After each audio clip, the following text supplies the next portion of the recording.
Hello दोस्तों, ये हमारा वीडियो है। वीडियो को आप ले सकते हैं, हमें कोई समस्या नहीं है। भी उस अजीब दबाव का विरोध नहीं कर सकी। उसकी ढाल उसकी आंखों के सामने टूट गई और वह एक बार फिर अपने घुटनों पर बैठ गई।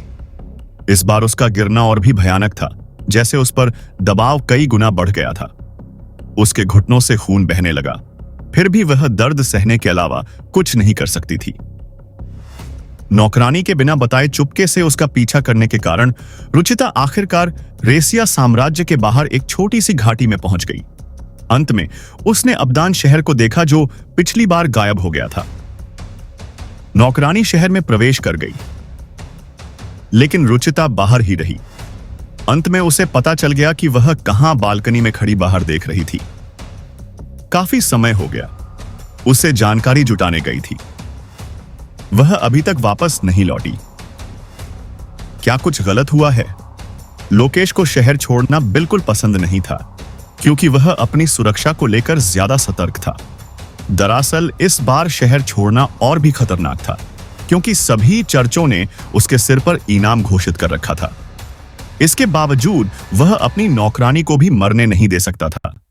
वह उसकी एकमात्र साथी थी। उसकी आंखों में झिझक साफ देखी जा सकती थी। उसने मुट्ठी भींच ली। जो भी हो, मैं खुद जाकर देखूंगा। उसका पूरा शरीर अलग अलग ताकत और फायदे वाले नए आदमियों से ढका हुआ था। मालिक, मैं वापस आ गया हूं। जैसे ही लोकेश ने जाने का फैसला किया, उसे पीछे से एक मीठी आवाज सुनाई दी। जब वह पीछे मुड़ा तो उसकी आंखें चमक उठी। उसने अपने पीछे नौकरानी को पाया। तुम वापस आ गए। मुझे लगा तुम्हें कुछ हो गया है। तुमने इतना समय क्यों लगा दिया? लोकेश के चेहरे पर चिंता देखकर युवा नौकरानी भावुक हो गई। उसने पहले ही सुन लिया था। लोकेश के साथ भी यही हुआ। उसे समझ में नहीं आ रहा था कि क्या हो रहा है। सारे सुरक्षात्मक नुमेन भी इस दबाव का विरोध नहीं कर पाए और वह घुटनों के बल गिर पड़ा। पूरा शहर कांपने लगा। शहर की तो बात ही छोड़िए, लोकेश ने जो नुमेन पहना था वह भी कांपने लगा। लोकेश ने अपने नुमेन में भावशून्य चेहरे के साथ कहा। उसने इस अजीबोगरीब घटना का कभी अनुभव नहीं किया था। यह कुछ महीने पहले हुई घटना से काफी मिलता जुलता था, जब एक अजीबोगरीब शक्ति ने सभी को घुटनों के बल पर ला दिया था। हालांकि उस समय इसका असर केवल नश्वर लोगों पर ही पड़ता था। सबसे शक्तिशाली जादूगर भी उस दबाव का आसानी से विरोध कर सकते थे। हालांकि इस बार यहां तक कि सबसे शक्तिशाली प्राणी भी खड़े नहीं हो सकते थे।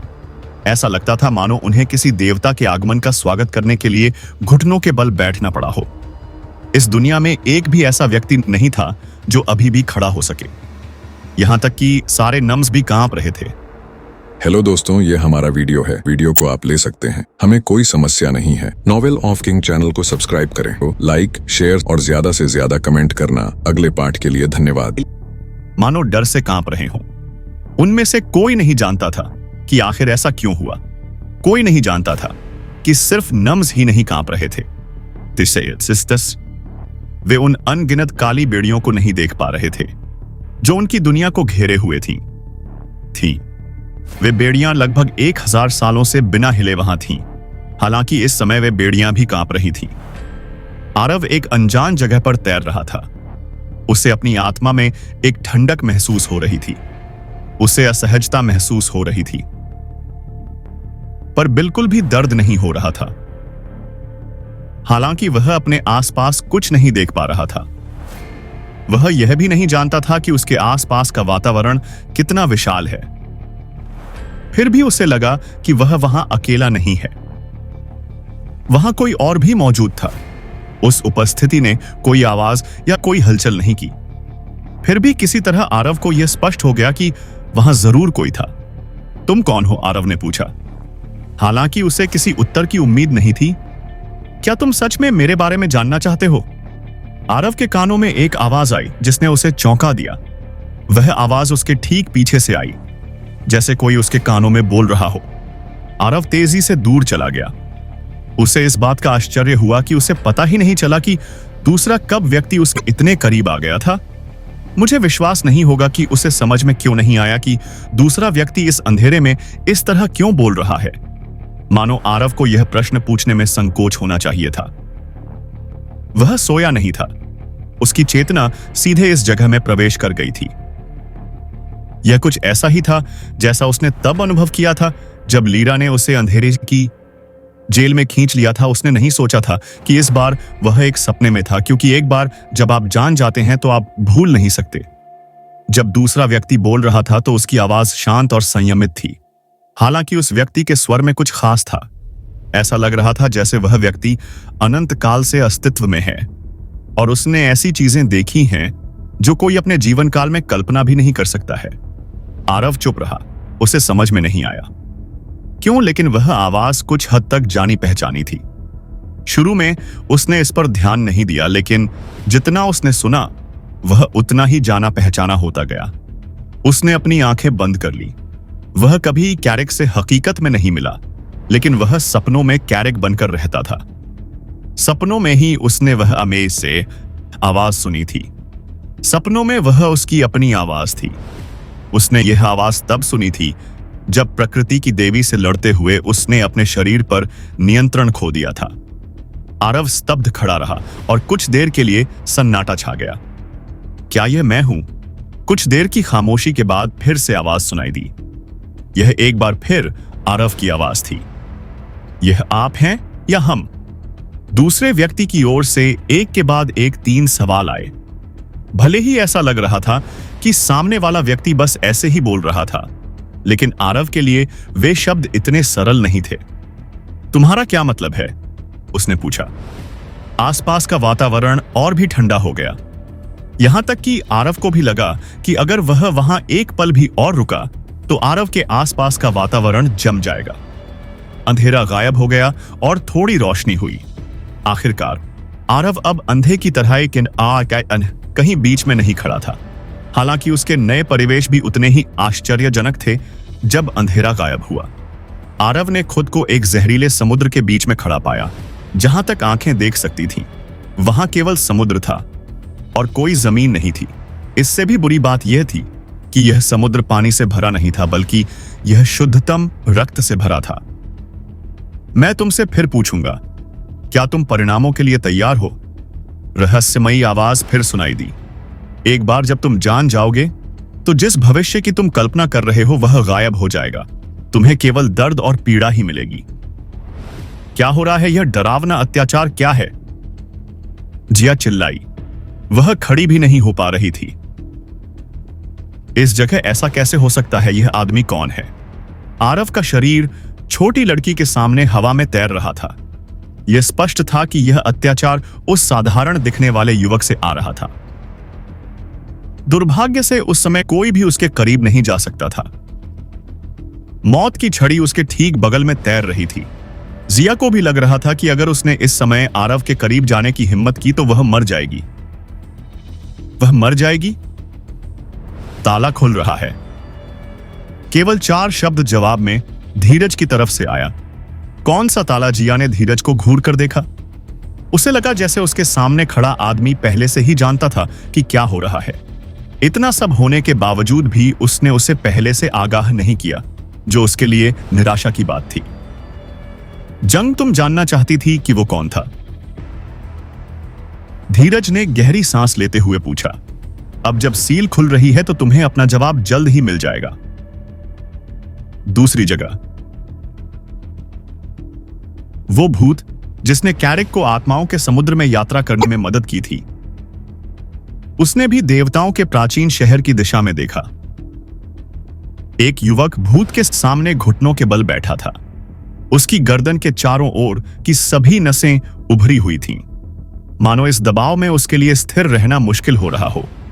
क्या आखिरकार वो समय आ गया है जिसके लिए तुम लंबे समय से तैयारी कर रही थी? बाएं हाथ के पीछे रोशनी के निशान वाले युवक ने अपनी भौहें ऊपर उठाईं। अगर उसकी सील वाकई खुल गई।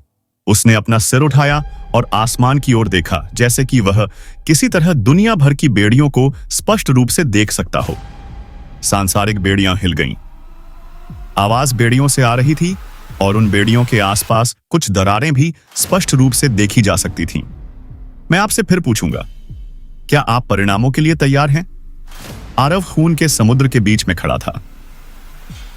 जब उसने सुना कि एक बार जब आप अपने लिए कल्पना किए गए भविष्य को जान लेंगे तो वह गायब हो जाएगा।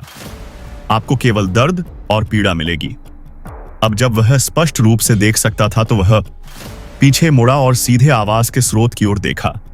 जैसे ही वह पीछे मुड़ा, उसने आखिरकार उस व्यक्ति को देखा जो उसके पीछे खड़ा था।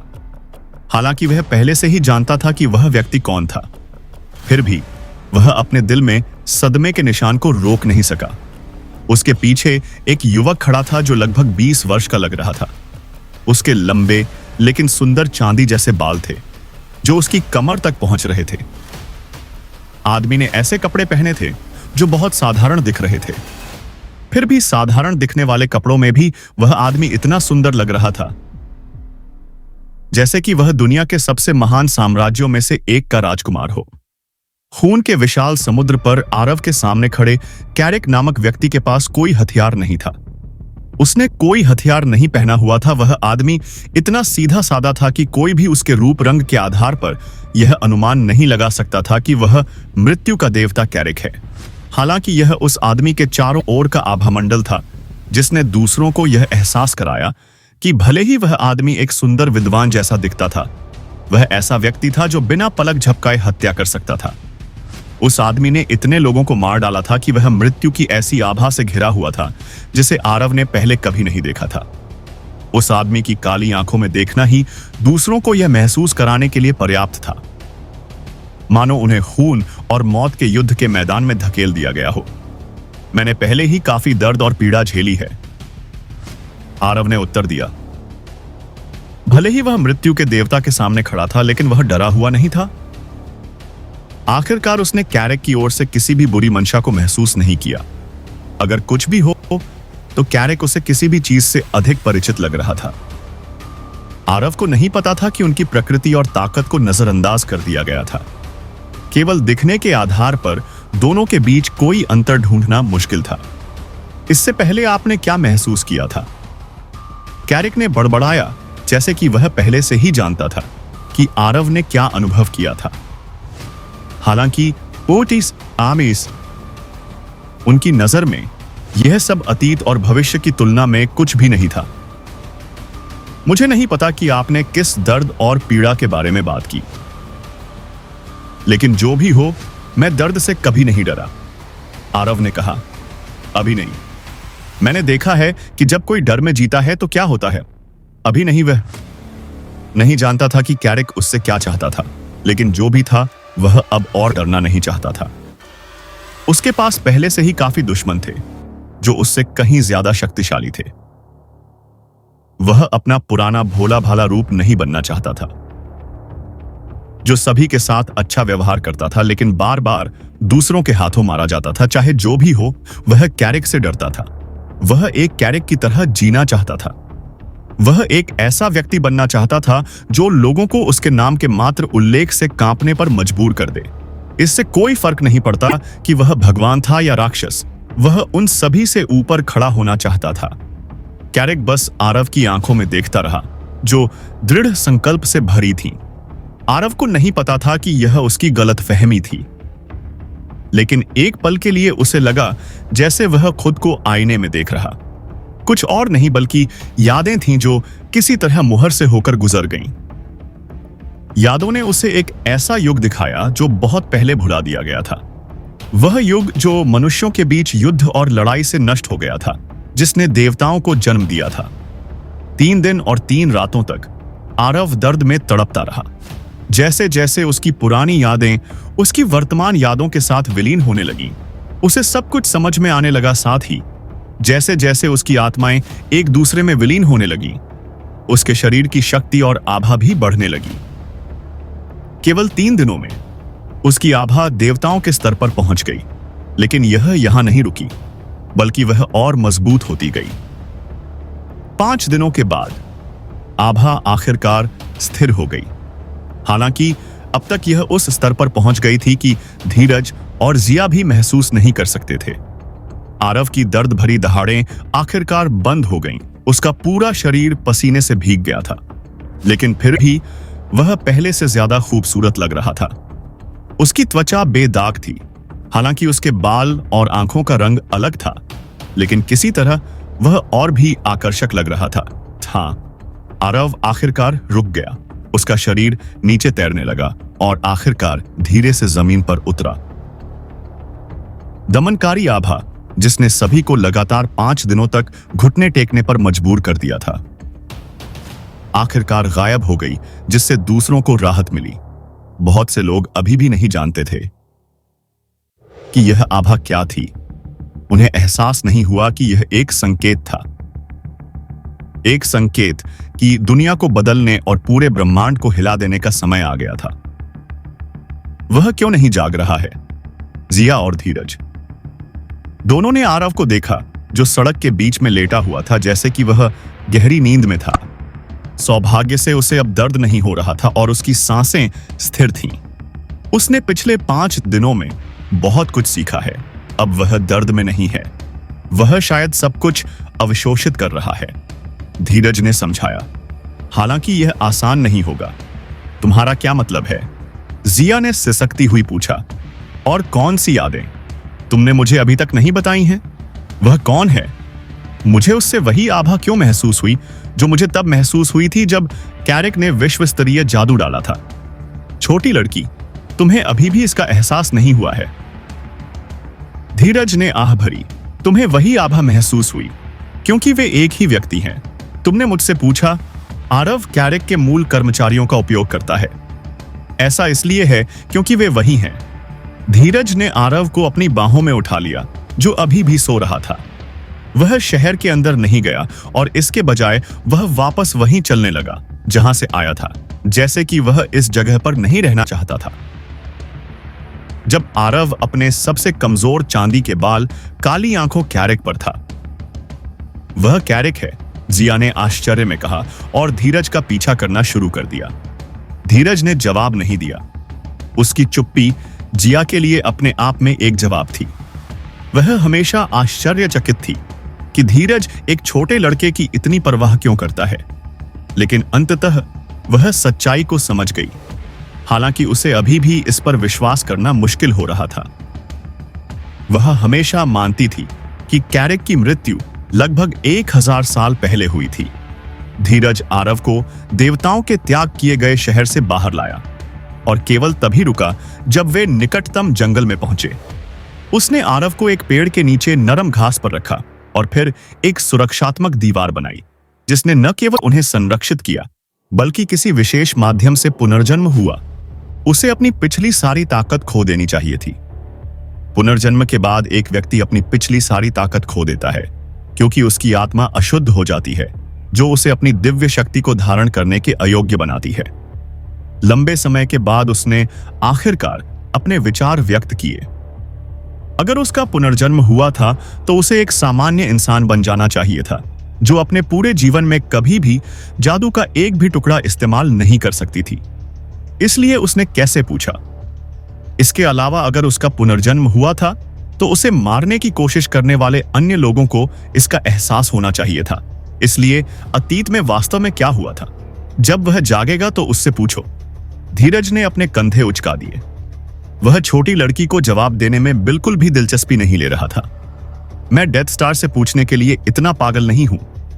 हालांकि जिया कैरिक को अपना आदर्श मानती थी, लेकिन इसका मतलब यह नहीं था कि वह उससे डरती नहीं थी। क्या बात है, अगर तुम मुझे सब कुछ बता दोगे तो मैं तुम्हें वह बेवकूफ नाम देने के लिए माफ कर दूंगी। मैं भविष्य में तुम्हें नहीं मारूंगी। मैं तुम्हें नहीं बता सकती। सब कुछ के बावजूद जिया ने कोशिश की। उसे केवल एक दृढ़ अस्वीकृति मिली। जो मुझे पता है वह यह है कि यह उसके लिए सबसे खतरनाक है। उसकी आत्मा अपनी पुरानी शक्ति वापस पा रही है, जो लंबे समय से बंद थी, और उसकी यादों के अचानक लौटने से यह और भी खतरनाक हो गया। एक भी गलती और वह या तो खून का प्यासा राक्षस बन जाएगा और अपनी चेतना हमेशा के लिए खो देगा, या वह पागल हो जाएगा और उसे पता नहीं चलेगा कि वास्तविकता क्या है और सपना क्या है। जिया ने जोर से सांस ली। वह नहीं देखना चाहती थी कि खून का प्यासा कैरिक कैसा दिखता है। इस आदमी के पास किस तरह की शक्ति है। वह एक बुरा सपना बन सकता है। अगर वह अपनी चेतना खो देता है तो उसके असफल होने की संभावना है। उसने थोड़ी हिचकिचाहट के साथ पूछा और खड़ी हो गई। जैसे कि वह भागने वाली थी। क्या तुम डर से छिपने और भागने की कोशिश कर रहे हो? धीरज को छोटी लड़की की प्रतिक्रिया मजाकिया लगी। मुझे नहीं पता था कि जहां तक कैरिक की बात है, तो मैंने सुना है कि अगर कोई उसके द्वारा मारा जाता है तो उनकी आत्माएं अनंत काल के लिए फंस जाती हैं। यह मौत से भी बदतर है। इसीलिए अगर कोई मौका है कि वह मुझे मार देगा तो मैं भाग जाना पसंद करूंगा। धीरज मुस्कुराया। अगर वह वास्तव में पागल हो गया तो क्या आपको लगता है कि कोई भी बच पाएगा? एक जगह होगी जहां आप छिप सकते हैं। छोटी लड़की लंबे समय से उसका पीछा कर रही थी, जिससे उसका जीवन मुश्किल हो गया था। अब जब उसे चिढ़ाने का मौका मिला, उसने परिस्थिति का पूरा फायदा उठाया। वह अपनी जगह पर खड़ी अपना सिर खुजला रही थी। वह इस जगह पर पहली बार आने पर पछता रही थी। वह यह भी यकीन नहीं कर पा रही थी कि जिस पहले लड़के को उसने पसंद किया था वह डेथ स्टार निकला। वह नहीं जानती थी कि जागने के बाद उसका रवैया क्या होगा, लेकिन वह वाकई उम्मीद करती थी कि वह सफल हो सकता है।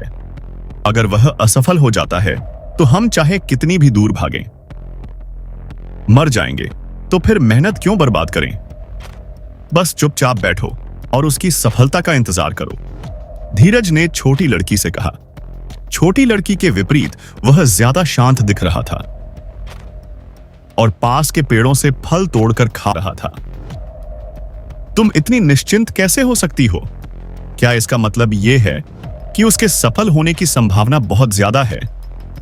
छोटी लड़की ने पूछा।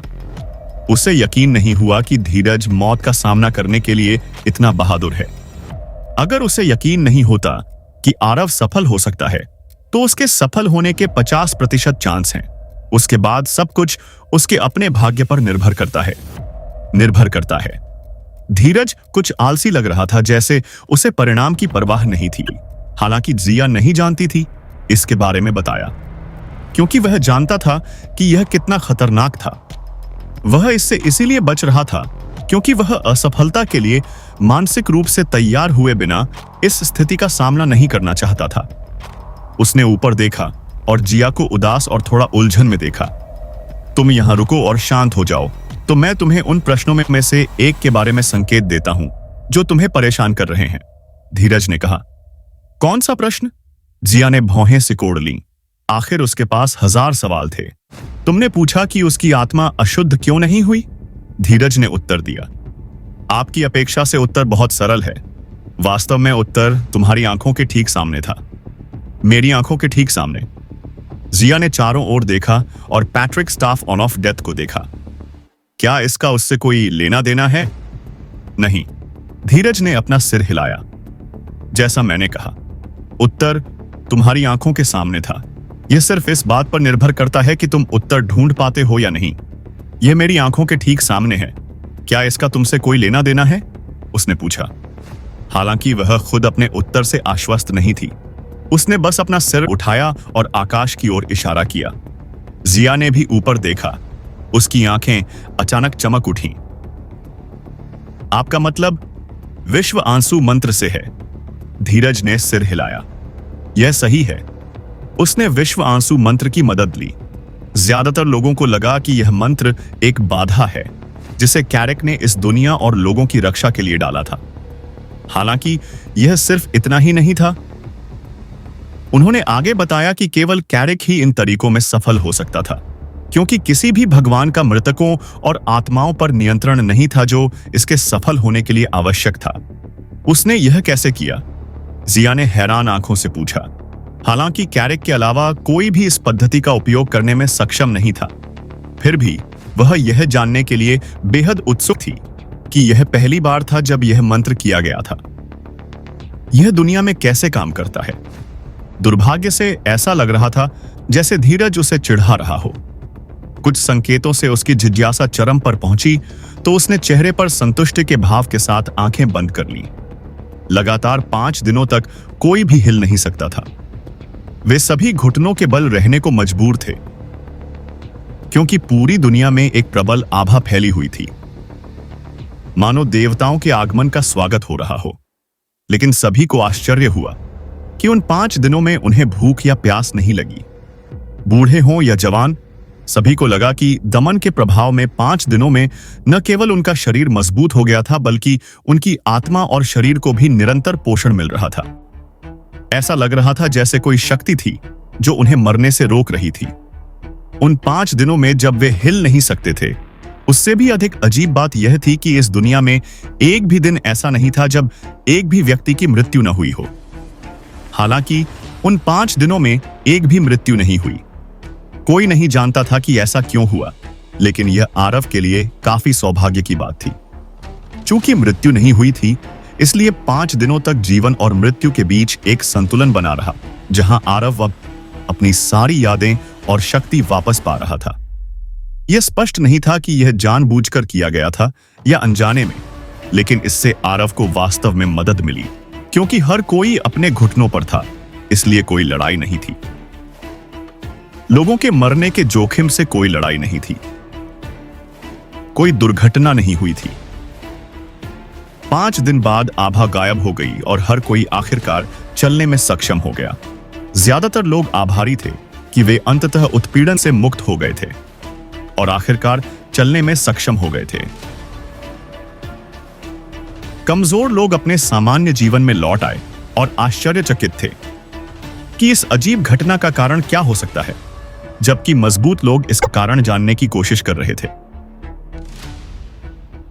दुर्भाग्य से पवित्र भगवान भी इस अजीब घटना के पीछे का कारण नहीं जान सके। वे उस आभा को भी नहीं खोज पाए कि यह आभा कहां से आ रही थी। दुर्भाग्य से यह आभा दुनिया तक ही सीमित नहीं थी। इसके निशान दूर दूर तक महसूस किए जा सकते थे। यह इस दुनिया की सीमाओं को भी पार कर सकती थी। यह वहां तक भी पहुंच सकती थी जहां इसे नहीं पहुंचना चाहिए था। सुबह हो चुकी थी। सूरज आसमान में ऊंचा उठ चुका था। वे आरव पर नजर रख रहे थे, खासकर जिया पर, जो आरव के साथ कुछ भी गलत होते ही भागने को तैयार रहती थी। जंगल में हर सुबह चिड़ियों की चहचहाहट सुनाई देती थी, लेकिन जब से आरव को यहां लाया गया है, यहां सन्नाटा पसरा हुआ है। क्या यह संभव है कि वह सालों तक सोता रहेगा? जिया ने पूछा। धीरज ने जवाब देने के लिए अपने होंठ खोले, लेकिन इससे पहले कि वह कुछ कह पाता, उसने देखा कि आरव की पलकें हल्की सी फड़क रही थीं, जैसे कि वह आखिरकार जाग गया हो। वह उठ खड़ा हुआ और जो भी नतीजा हो उसके लिए तैयार हो गया। अपनी पीठ के पीछे मुट्ठियां कसकर बंद करके वह आरव को घूर रहा था, सोच रहा था कि वह सफल हुआ या असफल। धीरज की अजीब प्रतिक्रिया देखकर जिया ने भी आरव की ओर देखा। हालांकि जब उसने पीछे मुड़कर देखा तो उसने देखा कि आरव की आंखें बड़ी हो गई थीं। उसका दिल धड़कने लगा जब उसने दरवाजा खुला देखा और वह अनजाने में पीछे हट गई। वह आरव की आंखों में देखने का साहस भी नहीं जुटा पाई। आरव सीधा बैठ गया। अब भी वह एक नश्वर प्राणी से अलग नहीं लग रहा था। उसके चारों ओर कोई अनोखी आभा नहीं थी। उसका शरीर पुष्ट था, फिर भी वह शारीरिक रूप से कमजोर और कमजोर लग रहा था। आरव ने पहले धीरज को देखा, फिर जिया को देखा। लगता है तुम्हारी पागल योजना वाकई सफल हो गई है। धीरज ने राहत की सांस ली और अपनी छाती थपथपाई। हालांकि वह दिखाई नहीं दे रहा था, लेकिन उसका दिल इतना डरा हुआ था कि अगर कुछ गलत हुआ तो वह जिया से भी तेज भागना चाहता था। सौभाग्य से आरव जागने और अपने अतीत को याद करने के बाद पागल नहीं हुआ। क्योंकि तुम अभी भी जीवित हो तो ऐसा लगता है कि मामला यही है। आरव खड़ा हो गया। उसने दोनों दस्ताने उतारे और उन्हें अपने स्थानिक भंडारण में वापस भेज दिया। पहले आरव धीरज से बहुत सम्मान के साथ बात करता था, जैसे धीरज उसका सीनियर हो। हालांकि अब उसका लहजा थोड़ा अलग था, जैसे वह किसी जूनियर से बात कर रहा। आरव ने पहले एक महान खजाने की तरह व्यवहार किया था। आरव के शरीर के चारों ओर जले हुए अवशेष धूल में बदल गए, क्योंकि उसके चारों ओर कपड़ों का एक नया सेट दिखाई दिया, जैसे कि आरव ने उन्हें पतली हवा से बनाया था। इससे भी अधिक आश्चर्य की बात यह थी कि उसने जो नए कपड़े बनाए थे वे न्यू मैन थे, जो कि जिया की तलवार से भी उच्च स्तर के थे। आरव की पोशाक अब पूरी तरह से काली थी, जो उसके लंबे चांदी के बालों के साथ एक सुंदर विपरीतता पैदा कर रही थी। उसका लबादा ऐसा लग रहा था जैसे वह मौत की सच्ची काली लपटों से बना हो। लबादा और लपटें जीवित दिख रही थीं, जैसे कि कोई भी जो उसके लबादे को छूने की हिम्मत करता वह जलकर मर जाएगा, भले ही वह एक देवता ही क्यों न हो। यह एक ईश्वर स्तर का कला प्रभाव था जिसकी अपनी आत्मा थी। भाई आत्मा थी। अब मुझे आपको आरव या कैरिक कहना चाहिए, धीरज ने पूछा। उसने यह भी नहीं देखा कि उसके चेहरे पर राहत की मुस्कान थी। छड़ी जो पास में जमीन पर पड़ी थी, दयनीय छड़ी सीधे उसकी ओर उड़ी और सीधे उसके शरीर में प्रवेश कर गई। यहां तक कि नेक्रोमेंसी की किताब, जो हमेशा अंगूठी के रूप में उसकी उंगली पर रहती थी, उसके शरीर में प्रवेश कर गई और गायब हो गई। वह अपने बगल में बैठी छोटी लड़की की ओर मुड़ा। सॉम अपने पहले जीवन में उस छोटी लड़की से उसका कोई संपर्क नहीं था। वास्तव में उसने उसके बारे में सुना भी नहीं था। तुम्हारा नाम जिया है? उसने अपने बगल में बैठी छोटी लड़की को देखकर पूछा। वह छोटी लड़की जो इस दुनिया में आने के बाद से बहादुर थी, उसने खुद को पहली बार शब्दों में बोलते हुए पाया।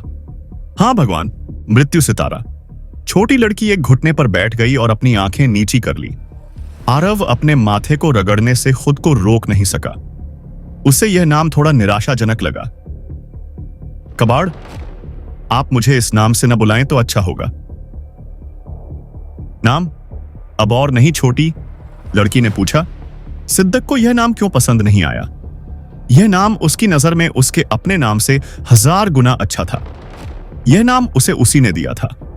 धीरज ने कहा।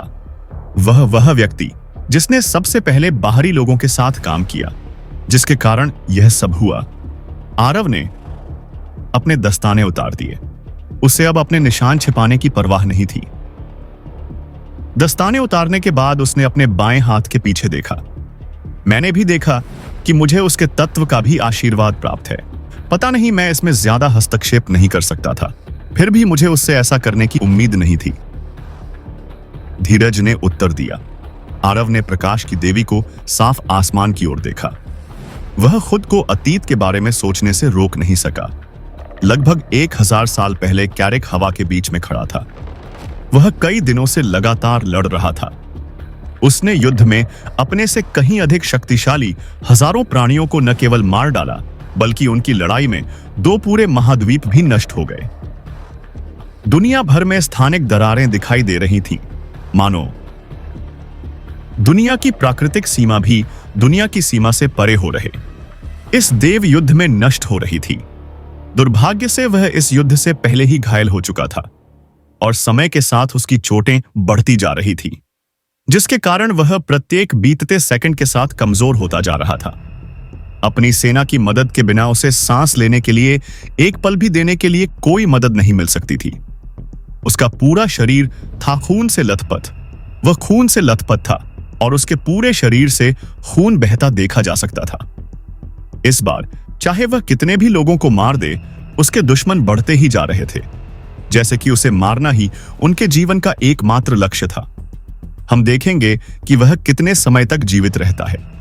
आसपास में एक शक्तिशाली आवाज गूंज उठी, जो स्थान और समय की बाधा के पार से आ रही थी, जैसे कि यह किसी अन्य दुनिया से आई हो। यह आवाज स्पष्ट रूप से किसी ऐसे व्यक्ति की थी जो यहां मौजूद किसी भी व्यक्ति से कहीं अधिक शक्तिशाली था। दुर्भाग्य से वह व्यक्ति दुनिया भर में कैरिक के बंधनों के कारण इस दुनिया में प्रवेश नहीं कर सका। अंदर मौजूद लोगों की मदद से भी बाधा में केवल एक छोटा सा छेद किया जा सका ताकि बाहरी लोग प्रवेश कर सकें।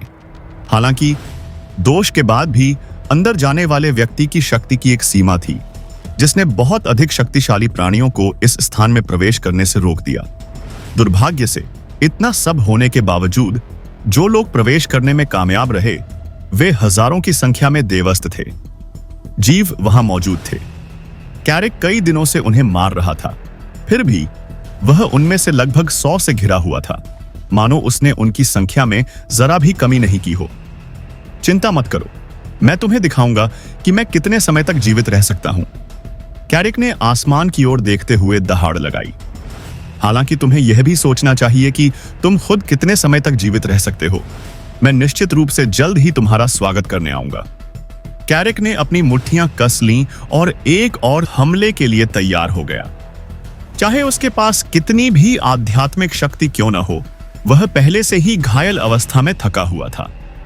इससे भी बुरी बात यह थी कि सभी घुसपैठियों ने हवा में आध्यात्मिक शक्ति को अवरुद्ध कर दिया था, जिसने कैरिक को अपनी शक्ति वापस पाने से रोक दिया था। कैरिक को नहीं पता था कि वह इस लड़ाई से बाहर निकल पाएगा या नहीं, हालांकि वह थोड़ा चिंतित लग रहा था। पूरी लड़ाई के दौरान किसी ने यह नहीं देखा कि कैरिक ने इस लड़ाई में बचाव पर ज्यादा ध्यान नहीं दिया था। वह केवल अपनी जेब की रक्षा कर रहा था। उसकी जेब में पत्थर का एक छोटा सा टुकड़ा था। उसने अपनी जेब से पत्थर का टुकड़ा निकाला और उसे अपने हाथों में मजबूती से पकड़ लिया। हालांकि उनके चारों ओर का स्थान सील कर दिया गया था, जिससे टेलीपोर्ट करना असंभव हो गया था। कैरिक ने एक छोटे मुट्ठी के आकार के स्थानिक पोर्टल को खोलने के लिए अपनी पूरी ताकत का इस्तेमाल किया। पोर्टल उसके पीछे दिखाई दिया। सौभाग्य से किसी ने छोटे मुट्ठी के आकार के पोर्टल को नहीं देखा। कैरिक ने एक पल के लिए अपनी आंखें बंद कर ली, एक गहरी सांस ली और फिर छोटे पत्थर को पोर्टल के अंदर फेंक दिया। जैसे ही पत्थर पोर्टल में प्रवेश किया, वह बंद हो गया। मुझसे पहले मर जाओ। अब जब उसने अपने कंधों का बोझ उतार दिया है, तो वह आखिरकार खुद को मुक्त कर सकता है, भले ही उसे मरना पड़े। वह चाहता था कि इस जगह का हर व्यक्ति उसके साथ मौत के मुंह में जाए। उसे कोई मौका मत दो, उसे मार डालो। समूह का नेता चिल्लाया और पहले हमला किया। देवता स्तर के हमले ने उसके चारों ओर के स्थान को नष्ट कर दिया, क्योंकि उसने बिजली की एक लहर छोड़ी। आभा सीधे कैरिक पर एक गति से हमला कर रही थी। कैरिक ने शांति से सांस ली। ऐसा लग रहा था जैसे उसे मौत का डर नहीं था। इस पल भी उसकी आंखें शांत और स्थिर थीं। ऐसा लग रहा था जैसे उसका कोई हिस्सा उसकी मृत्यु की प्रतीक्षा कर रहा था, एक ऐसी मृत्यु जो उसे अब तक चकमा दे रही थी। उसने अपना दाहिना हाथ उठाया। यदि कैरिक की आभा किसी ऐसे व्यक्ति की थी जो किसी भी क्षण मर सकता था, तो यह अचानक एक बहुत मजबूत आभा में बदल गई। जो वह जानता था कि वह अपनी वर्तमान स्थिति में इस शक्ति के साथ कोई जादू करने की स्थिति में नहीं था। यह सांसारिक बंधन के समान एक जादू था जो सबसे शक्तिशाली बाहरी लोगों को भी इस दुनिया में प्रवेश करने से रोक सकता था। उसने अभी जादू करना शुरू ही किया था जब अचानक कुछ अजीब हुआ। एक खूबसूरत सफेद दीवार उसके और उस हमले के बीच खड़ी थी जो सीधे उसकी ओर आ रहा था। हालांकि हमले के बाद बाधा टूट गई, फिर भी वह हमले को रोकने में कामयाब रहा। कैरिक ने अपने चारों ओर एक परिचित उपस्थिति महसूस की, जब एक महिला एक खूबसूरत सफेद गाउन में उसके बगल में दिखाई दी। ये आप हैं? कैरिक ने आखिरी क्षण में जादू को रोकते हुए बुदबुदाया। या प्रकाश की देवी उसके सामने खड़ी थी, जैसे कि वह उसकी मदद करने के लिए यहां थी। और कौन होगा? यह सब मेरे कारण हो रहा है। अगर मैंने आपको अपनी सेना को सील करने के लिए नहीं कहा होता, तो यह सब कुछ पहले स्थान पर नहीं होता। प्रकाश की देवी ने अपना सिर थोड़ा हिलाया। मैं विश्वास नहीं कर सकती कि इस दुनिया में इतना कुछ हुआ है, जबकि मैं अपने ही लोगों के खिलाफ बाहरी लोगों के साथ मिलकर काम करते हैं।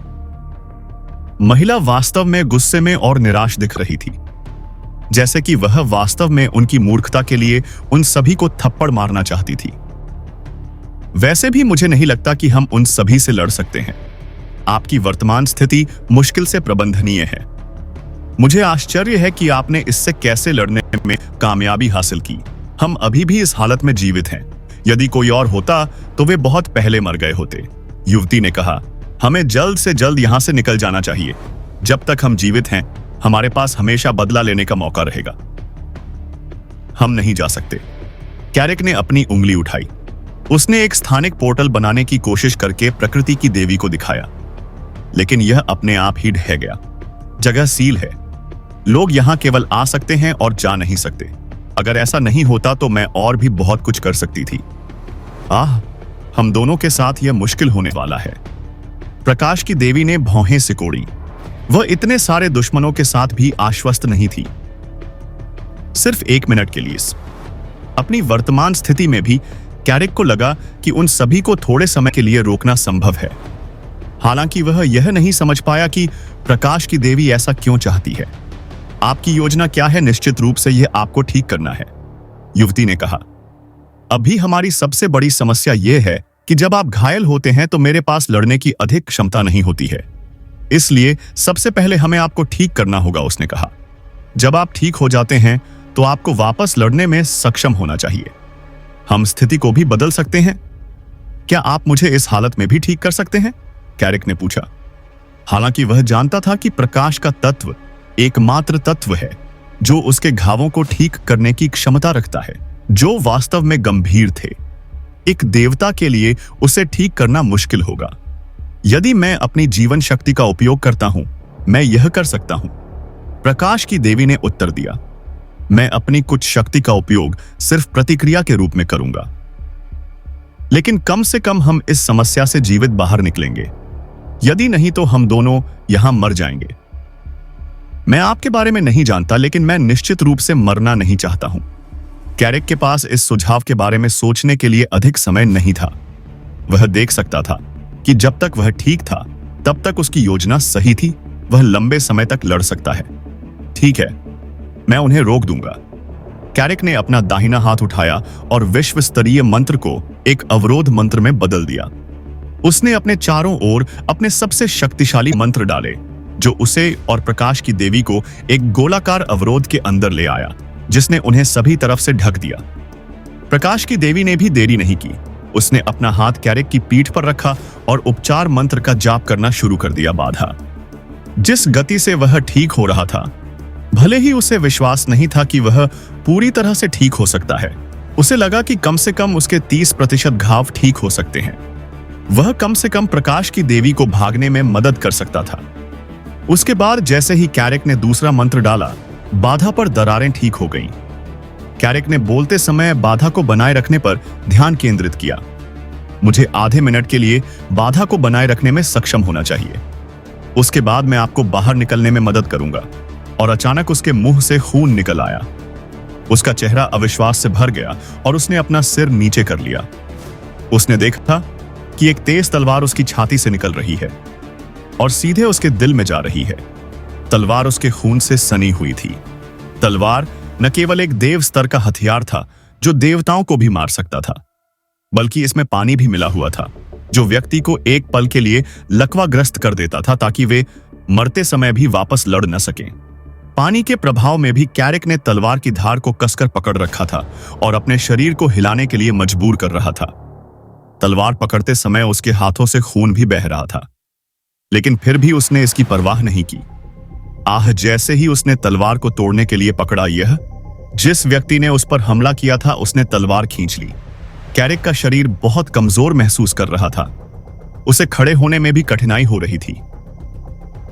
वह यह देखने के लिए खड़ा था, वह यह देखने के लिए भी पीछे नहीं मुड़ सकता था कि उसे किसने चाकू मारा था। लेकिन वह पहले से ही जानता था कि उसके पीछे केवल एक ही व्यक्ति था। उसने क्यों पूछा, भले ही उसकी छाती से खून बह रहा था। अगर यहां कोई और होता तो वह अब तक मर गया होता। लेकिन कैरिक दुर्भाग्य से खड़ा था, जैसे कि अंतिम गरिमा भी बनाए रखना स्वीकार्य नहीं था। प्रकाश की देवी ने कनिष्काई अपनी तलवार घुमाई और कैरिक के पैरों के पीछे एक गहरा घाव कर दिया और उसे घुटनों के पीछे लात मारी, जिससे वह घुटनों के बल गिर गया।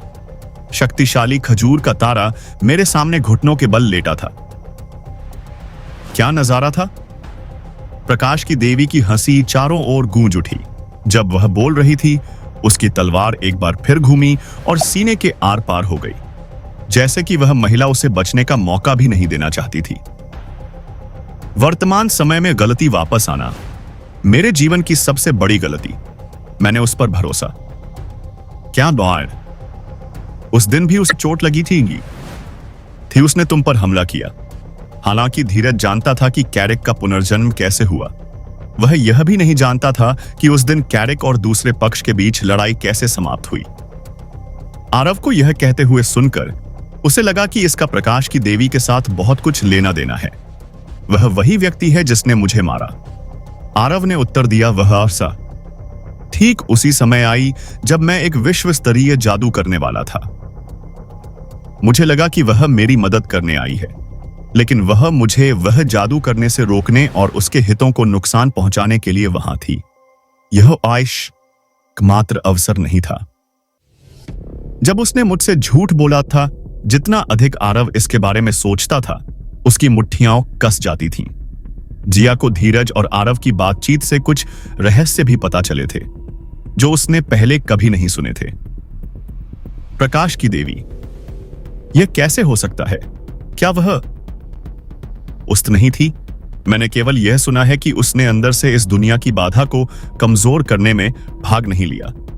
उसने बाधा को कमजोर करने में भाग नहीं लिया। आरव ने जवाब में पूछा, यदि आप वास्तव में ऐसा सोचते हैं तो आप बहुत भोली हैं। सौभाग्य से वह अभी भी अपनी भावनाओं को नियंत्रित कर सकता था और अपनी हत्या की मंशा को थोड़ा भी प्रकट नहीं होने दिया था। 1000 साल पहले कैरिक अपने घुटनों पर था। एक बार फिर तलवार उसकी छाती में घुस गई। उसके पैरों से खून बह रहा था। वह पहले से ही युद्ध में घायल था, लेकिन इतनी करीब से उसके दिल पर सीधा हमला होने के कारण वह अब और हिल भी नहीं सकता था। एक महिला उसके सामने खड़ी थी और नीचे देख रही थी। तथाकथित मृत्यु के देवता को क्या हुआ? तुम अच्छे नहीं लग रहे हो। ठीक है। कैरिक ने प्रकाश की देवी को देखा। महिला के चेहरे पर ऐसे क्रूर भाव थे जो उसने पहले कभी नहीं दिखाए थे। अतीत में वह हमेशा अच्छा बनने का दिखावा करती थी, फिर भी उसके वर्तमान भाव उसे बहुत अलग दिखाते थे।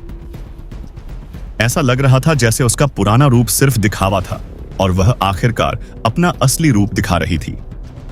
मुझे अनुमान लगाने दो कि तुम क्या सोच रहे हो। महिला ने अपनी उंगलियां कर की ठोड़ी के नीचे रखी। उसका सिर थोड़ा ऊपर उठा हुआ था। तुम मुझे किसी भी कीमत पर मारना चाहते हो, क्या मैं सही हूं? दुर्भाग्य से मैंने जो तलवार इस्तेमाल की है उससे तुम हिलने में भी असमर्थ हो। तुम यह भी सोच रहे होंगे कि मेरे पास ऐसी तलवार क्यों है। प्रकाश की देवी के चेहरे पर एक प्रसन्न मुस्कान फैल गई। वह अपना चेहरा कैरिक के कान के पास ले गई और धीरे से फुसफुसाई, इनाम इसलिए है क्योंकि मैंने अवरोध में वह छोटा सा छेद किया जिससे वे अंदर आ सके। हालांकि यह एकमात्र इनाम नहीं है। मुझे वास्तव में मेरे प्यारे पुराने दोस्त को धन्यवाद देना चाहिए। जैसे ही उसने बोलना समाप्त किया, उसके होंठ कैरिक के गाल को छू गए और उसने उसे हल्के से चूमा।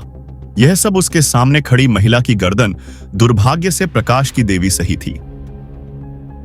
वह एक उंगली भी नहीं हिला सकता था, यहां तक कि बोलना भी मुश्किल साबित हो रहा था। इससे बेहतर उसने महसूस किया कि उसकी आध्यात्मिक शक्ति भी बंद हो गई है। ओह, ऐसा लगता है कि आपने कुछ चीजों का अनुमान लगा लिया है। ठीक है, चूंकि आप मरने वाले हैं, इसलिए मैं आपको अपने सभी उत्तर बताऊंगा ताकि आपकी आत्मा मृत्यु के बाद शांति से आराम कर सके। युवती सीधी खड़ी हो गई और पीछे हट गई। उसने अपना दाहिना हाथ उठाया और एक लाल पत्थर दिखाया। यह पत्थर बिल्कुल भाग्य पत्थर जैसा था जो कैरिक ने उससे प्राप्त किया था। प्रकाश की देवी अपने हाथ में लाल पत्थर के साथ खेल रही थी, जैसे कि यह उसके लिए एक छोटा सा खिलौना था। तुम सही हो, मैंने जो कुछ भी किया वह इस पल के लिए था। जैसे ही मुझे 2 भाग्य पत्थर मिले, मैंने इसकी योजना बनाना शुरू कर दिया। वह स्थान जहां मुझे ये पत्थर मिले, मुझे दूसरी दुनिया के अस्तित्व के बारे में भी पता चला। दुर्भाग्य से 1000 साल तक अपनी ताकत से संघर्ष करने के बाद भी वहां जाना असंभव था, इसलिए तुमने मेरा इस्तेमाल किया। कैरिक ने महिला के विचार को पूरा किया।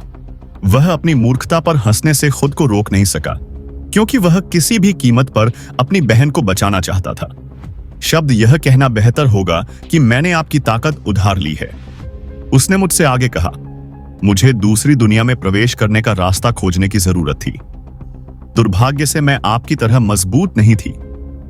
मैं वहां पहुंचने के लिए अराजक स्थान और समय से नहीं गुजर सकती थी, इसलिए मुझे दूसरा रास्ता खोजना पड़ा। और उस जगह में प्रवेश करने का इससे बेहतर तरीका क्या हो सकता है कि वे मुझे व्यक्तिगत रूप से आमंत्रित करें। इसलिए आपने मुझे भाग्य का पत्थर दिया। आप जानती थीं कि मुझे अपनी बहन के ठीक होने के लिए पर्याप्त आध्यात्मिक ऊर्जा प्राप्त करने के लिए उस स्थान पर जाना होगा। हालांकि कैरिक ने पहले ही इतना अनुमान लगा लिया था, उसने यह प्रत्यक्ष रूप से सुनकर और भी अधिक मूर्खता महसूस की। यह सही है, मैं आपको पत्थर देने का एक तरीका खोजना चाहता था ताकि आप वहां जाकर गड़बड़ कर सकें। आखिरकार मैं आपकी क्षमताओं को सबसे अच्छी तरह से जानता हूं। प्रकाश की देवी हंसी। हालांकि किसने सोचा होगा कि आप मुझे इससे भी बेहतर अवसर देंगे। बस जब मैं अपनी योजना को अंजाम देने के लिए पत्थर के बारे में जानकारी के साथ आपके पास आने वाला था, मैंने खबर सुनी कि आपने प्रकृति की देवी को सील कर दिया है। तभी मुझे पता था कि मैं इसका अपने फायदे के लिए उपयोग कर सकता हूं। आपने इसे एक बहाने के रूप में इस्तेमाल किया ताकि मुझे विश्वास हो कि अन्य देवता डर गए थे, और फिर सुझाव दिया कि मैं आपकी सेना को सील कर दूं ताकि मैं उनसे पत्थर के लिए सौदा कर सकूं। कैरिक ने कहा। जैसे जैसे समय बीतता गया उसका शरीर और अधिक क्षीण होता गया। यह प्रकाश की देवी के लिए भी आश्चर्यजनक था कि वह अभी तक मरा नहीं था, हालांकि वह मानती थी कि यह केवल समय की बात है। उसे इस बात का एहसास नहीं था। अच्छा व्यक्ति जो सिर्फ जानकारी लेकर आया। मैं आपकी मदद करने के लिए वहां था। मुझे आपको और भी कमजोर बनाने के लिए आपकी सेना को सील करना पड़ा ताकि मेरी भविष्य की योजनाएं न बदलें। ओह, और एक और बात, महिला ने कहा, मैं ही वह हूं। यह आप ही थे जिन्होंने उन्हें इस दुनिया में होने की जानकारी भेजी थी। अन्यथा आपको कैसे लगता है कि आपके उस स्थान से भागने के बाद उन्होंने आपको इतनी जल्दी ढूंढ लिया? मैंने सोचा था कि केवल आपकी जानकारी के साथ मैं उनके साथ व्यापार करके उनकी दुनिया में पहुंच सकता हूं। किसने सोचा होगा कि आप दुनिया को सील कर देंगे और इसे मेरे लिए और भी बेहतर बना देंगे? हालांकि इसने मुझे आश्चर्यचकित किया, लेकिन यह सही था। आपने मेरी अपेक्षा से भी बेहतर किया, जिसके कारण मुझे बहुत लाभ हुआ। महिला बहुत खुश थी जब उसने सोचा कि कैसे कैरिक उसकी मदद करने के लिए अपनी योजना से ऊपर और परे चला गया। जितना अधिक आपने उनके लिए आप तक पहुंचना मुश्किल बना दिया, उतना ही मेरे लिए उनके साथ व्यापार करना आसान हो गया। बिना अच्छे इनाम के मरना। महिला फिर से कैरिक के करीब आई। इस बार उसने सीधे अपने होंठ कैरिक के खून पर रख दिए। उसने इसे अपने बहते होठों पर रखा, इसे अपने लिए एक इनाम माना। उसने अपने होठों को चाटा जो कैरिक के खून से सने थे। जैसे खून उसके लिए स्वादिष्ट था, यह उसकी सफलता का स्वाद था। यह पहली बार था जब कोई देवता यहां मरने जा रहा था और यह सब उसके हाथों हुआ। इसके अलावा एक बार उसने दूसरी दुनिया के सबसे बड़े दुश्मन को मार दिया तो वह भविष्य में अधिक प्रभाव प्राप्त कर सकती थी। उसने फिर से अपनी खूनी तलवार निकाली। इस बार उसने अपनी तलवार की नोक कैरिक के माथे पर रख दी। अब जब आप जानते हैं, आप शांति से मर सकते हैं। मुझे उम्मीद है कि आप मेरे खिलाफ कोई शिकायत नहीं रखेंगे। आखिरकार यह सब व्यापार था। डोरा उसकी तलवार आगे बढ़ी और सीधे कैरिक की खोपड़ी में जा लगी। कैरिक ने मारे जाने के बाद भी कोई आवाज नहीं की। ऐसा लग रहा था कि वह उसे अब कोई संतुष्टि नहीं देना चाहता था। कुछ सेकंड के बाद जब प्रकाश की देवी ने अपनी तलवार निकाली तो कैरिक का शरीर बेजान होकर जमीन पर गिर गया। उसने आलस से जम्हाई लेते हुए अपनी बाहें फैला दी। आखिरकार यह हो गया। हालांकि इसमें लंबा समय लगा, लेकिन आखिरकार मुझे सफलता तब मिली। अब मैं अपने जीवन का एक नया अध्याय शुरू कर सकता हूं। मैं उसकी आंखों को आसमान की ओर देखते हुए देख सकता हूं, जैसे कि वह किसी अन्य दुनिया के लिए तरस रही हो, जहां वहां उसे इस आय बढ़ने के और भी अधिक अवसर मिल सकें। यहां तक कि दूसरी दुनिया में सबसे कमजोर शाही रक्षक भी आखिरकार भगवान स्तर के थे। जहां तक देवता स्तर के प्राणियों की बात है, वे हर जगह पाए जा सकते। क्रोध। उसने उस महिला की वजह से अपने जीवन के लगभग 1000 साल बर्बाद कर दिए थे और उसे इसके बारे में पता भी नहीं था। उसे नहीं पता था कि लड़ाई कैसे खत्म हुई। उसे सिर्फ इतना पता था कि उस लड़ाई में कैरिक की मौत हो गई थी। उसे हमेशा लगता था कि कैरिक दूसरी दुनिया के लोगों के हाथों मरा था, इसलिए वह सब कुछ भूल गया था। उसने आपकी हर भावी चाल को पहले से ही भांप लिया था और उसकी पूरी योजना बना ली थी। अद्भुत, क्या अविश्वसनीय योजना कौशल है, जिया ने चौंकते हुए कहा। वह अगले 24 घंटों की भी योजना नहीं बना सकी। इस दुनिया के सबसे शक्तिशाली देवता और दूसरी दुनिया के शक्तिशाली प्राणियों को शामिल करने वाली योजना की तो बात ही छोड़िए, इसमें बहुत सारे चर थे। अगर एक भी चीज गलत होती या किसी को पता चल जाता कि उसने क्या योजना बनाई है, तो वह 1000 बार मर जाती। सिर्फ उसके विश्वास ने जिया को हैरान कर दिया। सब कुछ उसकी योजना के अनुसार हुआ, यहां तक कि सबसे मजबूत लोग भी उसकी योजनाओं में फंस गए। जिया की प्रशंसा सुनकर धीरज खुद को उस महिला को देखने से रोक नहीं सका जिससे अब वह सबसे ज्यादा नफरत करता। महिला धीरज ने अपनी आंखें घुमाई और उस पर ज्यादा ध्यान नहीं दिया। इसके बजाय वह वापस कैरेक की ओर मुड़ गया। मुझे समझ में नहीं आता था कि इस बार उसने आपको मारने का फैसला क्यों किया। उसने आपके लिए सब कुछ क्यों नहीं किया? उसने आपके साथ प्रकाश के तत्व का एक टुकड़ा क्यों साझा किया? क्या यह उसकी एक और योजना है? आरव समझ नहीं पा रहा था कि वह खुद को क्या जवाब दे। वह यह भी नहीं समझ पा रहा था कि वह महिला क्या योजना बना रही थी। उस महिला ने न केवल उसे मारने की कोशिश की, बल्कि उसने उसे और भी मजबूत बना दिया। इतना ही नहीं, तुम्हें भी अंधकार का एक टुकड़ा मिला है, धीरज ने आगे कहा। तुम गलत हो, मुझे अंधकार तत्व का एक टुकड़ा नहीं मिला, आरव ने स्पष्ट किया। यह कहना अधिक सटीक होगा कि मैंने इसे गलती से छीन लिया था जब मेरी आत्मा पर हमला हो रहा था। यह केवल प्रकाश का तत्व है जो मुझे आश्चर्यचकित करता है। क्या ऐसा हो सकता है कि वह आपको पहले की तरह ही इस्तेमाल करना चाहती है? वह आपको मजबूत बनाना चाहती है ताकि आप एक बार फिर सार्वजनिक दुश्मन बन सकें और उसे और भी ऊपर उठने में मदद कर सकें। जिया ने एक और संभावना व्यक्त करते हुए कहा। आरव ने उत्तर दिया, मुझे सार्वजनिक दुश्मन बनाने के लिए उसे मुझे प्रकाश का तत्व देने की आवश्यकता नहीं है। क्या आप भूल गए हैं कि मैं कौन हूं?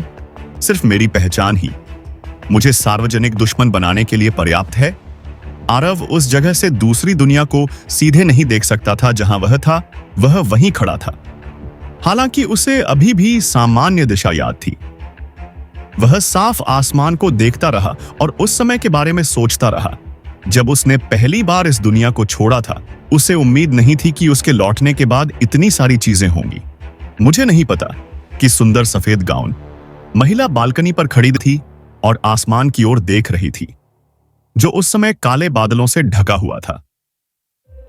काले कपड़े पहने एक महिला प्रकाश की देवी लेडी थिया के पीछे से हवा में प्रकट हुई।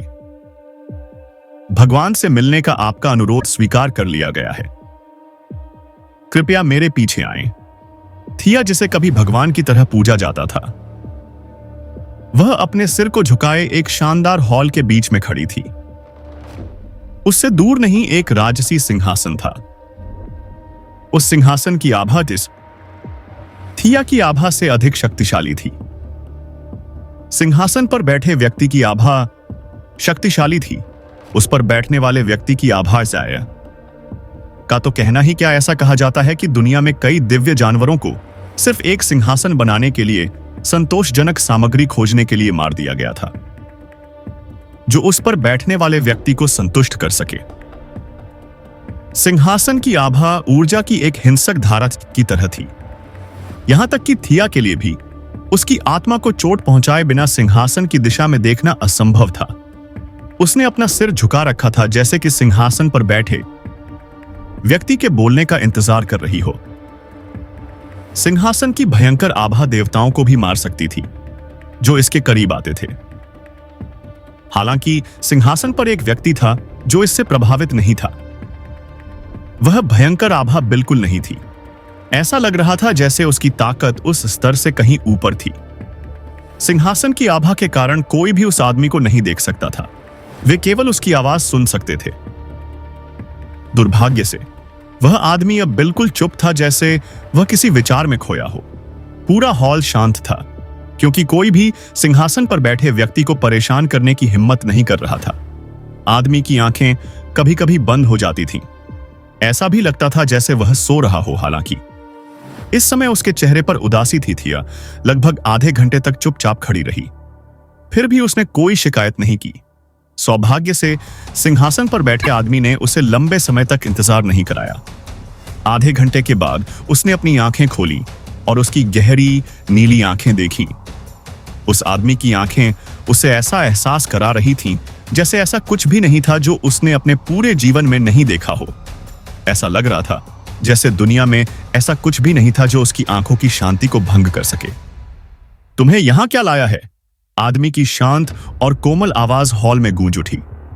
हालांकि उस आदमी ने अपनी कोई ताकत इस्तेमाल नहीं की थी, लेकिन उसकी शांत आवाज दूसरों के दिलों को झकझोरने के लिए काफी थी, जैसे वे किसी ऐसे व्यक्ति की बात सुन रहे हों जो बिना उंगली हिलाए उन्हें मार सकता हो।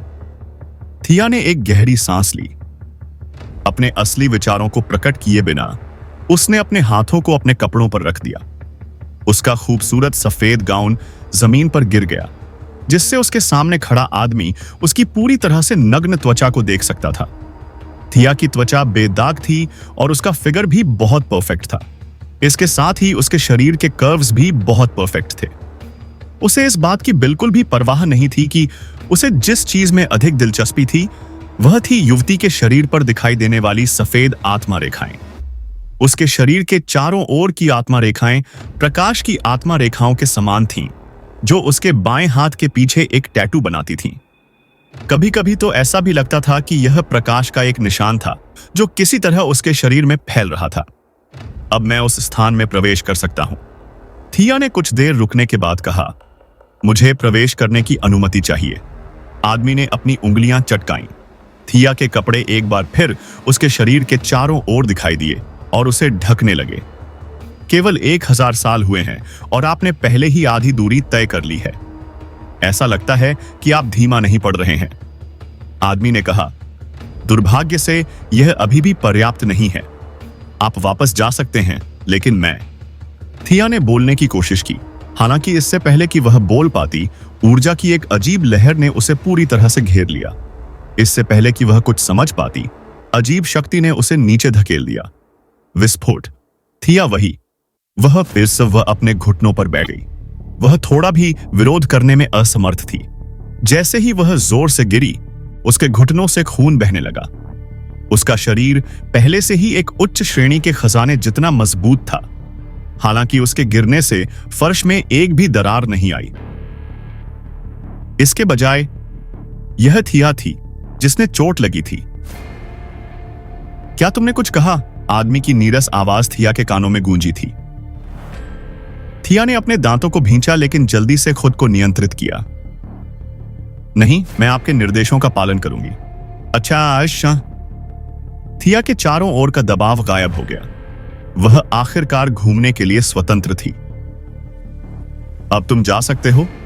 आदमी के आदेश का पालन करते हुए थिया खड़ी हो गई। उसने अपने चेहरे पर कोई असंतोष नहीं दिखाया और हॉल से बाहर चली गई। हॉल से बाहर कदम रखने के बाद ही उसने अपने घुटनों पर उपचार मंत्र का जाप किया। वह पूरे गलियारे में पूरी तरह से चुप रही। अपने महल में पहुंचने के बाद ही उसके हाव भाव भयंकर हो गए। वह अब अपने क्रोध पर काबू नहीं रख सकी और अपना गुस्सा निकालने के लिए पूरी ताकत से दीवार पर मुक्का मारा। उसकी मुट्ठी के दबाव से पूरा महल हिल गया। हालांकि उसका महल भी इसी तरह की सामग्री से बना था। दीवार नहीं टूटी। 1000 सालों से मैंने वह सब देखा है। उसने एक सच्चा भगवान बनने के मौके के लिए जो कुछ भी कहा वह सब किया, तत्वों के नियमों से मुक्त। लेकिन इतना कुछ होने के बाद भी कमीना मुझे मौका नहीं देता। वह इतनी गुस्से में थी कि अगर उसके पास वह क्षमता होती तो वह उस आदमी को पहले ही मार चुकी होती। दुर्भाग्य से वह जानती थी कि वह क्या करने में सक्षम है। वह ताकत के मामले में उस आदमी के आसपास भी नहीं थी। भले ही वह अपनी पूरी ताकत से कोशिश करती, वह उस आदमी पर एक खरोंच भी नहीं छोड़ सकती थी। वह बस मर सकती थी, जिसके लिए वह तैयार नहीं थी। महल में वापस आकर वह आदमी अभी भी अपने दिव्य सिंहासन पर बैठा था। हालांकि इस बार उसकी आंखें बंद नहीं। इस बार वह पहले की तरह पीछे नहीं चल रहा था, बल्कि वह आगे चल रहा था। जिया ने उसका पीछा किया। हालांकि कोई उसका पीछा कर रहा था। इस तरह वह बार बार आरव के हाथों को देखती रही। ऐसा लग रहा था जैसे वह अभी भी अतीत में आरव द्वारा उसका हाथ थामे रहने को भूल नहीं पाई थी। किसी कारण से आरव अब अधिक दूर लग रहा था। लॉर्ड कैरिक, क्या मैं पूछ सकती हूं कि आपका पुनर्जन्म कैसे हुआ? लंबे समय के बाद आखिरकार छोटी लड़की ने साहस जुटाया और सवाल पूछ ही लिया। अगर यह एक रहस्य है तो आपको मुझे बताने की जरूरत नहीं है। मैं बस उत्सुक हूं। वह अभी भी थोड़ा डरी हुई थी, जो उसकी आवाज से स्पष्ट था। आरव ने रुकना और पीछे देखना भी उचित नहीं समझा। अगर मैं तुम्हें बता भी दूं तो तुम इसे दोहरा नहीं पाओगी। यह तरीका केवल मृत्यु तत्व वाले व्यक्ति के लिए ही काम कर सकता है। वह बोलकर रुक गया। हालांकि एक और वाक्य था जो उसने सिर्फ सोचा लेकिन कहा नहीं। मैं भी अपने जीवन में ऐसा केवल एक बार कर सकता हूं। वह नहीं चाहता था कि दूसरे लोग यह जाने कि वह अब ऐसा नहीं कर सकता। यह उसका सबसे बड़ा रहस्य था। छोटी लड़की ने फिर कुछ नहीं पूछा। हालांकि आरव ने सीधे तौर पर कुछ नहीं कहा, लेकिन उसके शब्दों से यह स्पष्ट था कि वह उसे कुछ नहीं बताने वाला था। उसने केवल धीरज की बातों पर भरोसा किया। हालांकि वह नहीं जानती थी कि यह कैसे हुआ। वह जानती थी कि इसका कुछ संबंध कैरिक द्वारा अतीत में उस पर डाली गई सांसारिक बेड़ियों से था। क्या हम वास्तव में जीवन और मृत्यु के बीच के क्षेत्र में जा रहे हैं? उसने थोड़ी देर बाद पूछा। पिछली बार मैंने जो सुना है उसके अनुसार आप भी बड़ी मुश्किल से बच पाए थे। छोटी लड़की ने अचानक अपना मुंह बंद कर लिया। उसे डर था कि वह आरव का अपमान कर सकती है। पिछली बार वह आदमी बड़ी मुश्किल से बच पाया था, फिर भी वह फिर से जा रहा था। वह उन सभी की सुरक्षा को लेकर कुछ चिंतित थी। यदि आप चिंतित हैं तो आप वापस जा सकते हैं। यह जगह आपकी कल्पना से कहीं अधिक खतरनाक है, आरव ने उत्तर दिया। उसे बिल्कुल भी अपमानित महसूस नहीं हुआ। वह जानता था कि छोटी लड़की गलत नहीं थी। उसे अभी भी याद है कि वह पिछली बार कब वहां गया था। वह जगह उसके द्वारा पहले देखी गई किसी भी चीज से बहुत अलग थी। वह वहां लगभग मर ही गया था। यहां तक कि उसे भी आश्चर्य हुआ कि वह उस जगह से जिंदा बच निकलने में कामयाब रहा, और वह भी सफलतापूर्वक। हालांकि उसे नहीं पता था कि क्या वह फिर से वह चमत्कार कर पाएगा, अगर संभव भी हो तो। इसलिए वह इतनी जल्दी वहां नहीं जाना चाहता था। दुर्भाग्य से इस जीवन की यादों ने उसे देवांश और सूर्यांश के कुछ करीब महसूस कराया। वे उसके लिए भाइयों की तरह थे और वह उन्हें ऐसी स्थिति में पीछे नहीं छोड़ सकता था। इसके अलावा उसके वापस जाने का एक और कारण था जो उसने अभी तक किसी को नहीं बताया था। क्या मैं एक और सवाल पूछ सकता हूं? जिया ने अपनी गति बढ़ा दी और आरव के ठीक बगल में चली गई। वह उसके इतने करीब थी कि उसके हाथ आरव के हाथों से टकराते रहे। यह स्पष्ट नहीं था कि क्या यह उसकी तरफ से जानबूझकर किया गया था। मत पूछो आरव अभी भी विशाल शहर के बाहरी इलाके में था, इसलिए इस जगह में खतरे सीमित थे। वह आसानी से वहां रखे जाल का ध्यान रख सकता था, जैसे कि यह उसके लिए बच्चों का खेल था। यह जीवन और मृत्यु के बीच के क्षेत्र के बारे में है, जिया ने कहा। मैंने उस जगह के बारे में कभी नहीं सुना। हालांकि आप दोनों से इसके बारे में सुनने के बाद जो कुछ मैंने समझा उससे ऐसा लगता है कि यह एक ऐसी जगह है जिसका मृत्यु और आत्माओं से गहरा संबंध है। आत्माओं और मृत्यु से गहरा संबंध। मेरा मृत्यु पर पूर्ण नियंत्रण है, जिया ने पूछा। आखिर उसकी नजर में कैरिक का जीवन और मृत्यु पर पूर्ण नियंत्रण था, इसलिए यह सब उसके लिए थोड़ा अजीब था। आप मरे हुए लोगों को भी बना सकते हैं और आत्माओं का उपयोग लड़ने के लिए कर सकते हैं। तो वो जगह आपके लिए खतरनाक क्यों है? उसने आगे पूछा। क्या आपको उस जगह को अपने हाथ की तरह नियंत्रित नहीं करना चाहिए? किसने कहा कि मेरा मृत्यु पर पूर्ण नियंत्रण है? कैरिक अपने सिर को थोड़ा हिलाने से खुद को रोक नहीं सका। अपने जीवन में उसने कई लोगों को यह कहते सुना था कि देवताओं का अपने तत्वों पर पूर्ण नियंत्रण था। हालांकि इस दुनिया के तथाकथित देवता ही जानते थे कि वास्तविकता कुछ और थी। आपको नहीं पता? छोटी लड़की ने आश्चर्य से कहा। फिर आपको पहले से ही कैसे पता है कि देवताओं का युग कैसे शुरू हुआ? न आरव ने पूछा और समाप्त हुआ। उसने अपने बगल में बैठी छोटी लड़की को देखा। मैंने सुना है कि ऐसा इसलिए हुआ क्योंकि उस समय दुनिया लगभग नष्ट हो गई थी, क्योंकि एक ही समय में बहुत अधिक मौतें हुई थीं।